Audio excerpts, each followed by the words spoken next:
Combining educational, environmental and even economic considerations, ClimACT aims to scale up the extent to which Gibraltar tackles issues including climate change, not just in the curriculum but in the management of its schools. It's a trial project which draws both on international funding and cooperation and on the experience of local teachers and environmental experts.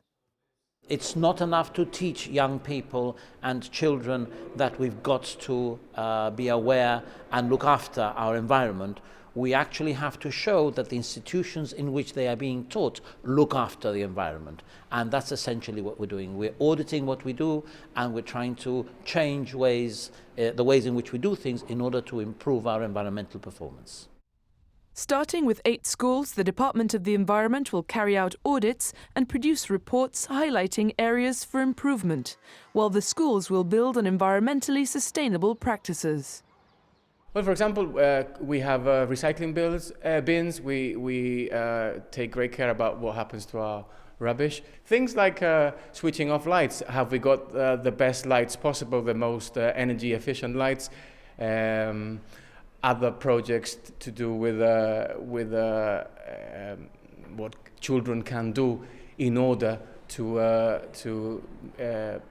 So it'll involve going around to the schools, assessing, like Darren said, anything from waste management to water consumption to electricity consumption.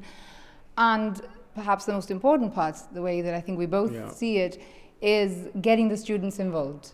It's important to, I've just realized, it's important to bear in mind that children will be the future. They will be the good citizens of tomorrow. And we're aiming to make children the agents of change. The project is funded by the EU, with the aim of facilitating the exchange of ideas between different countries, providing training and resources, and setting up systems that will remain in place once the 3-year project is over. This is about joining up dots with the support of European funding. I mean, the project is worth just under €1 million. To us, it's just under 100,000. The money is obviously invested in the different partners that participate in the project.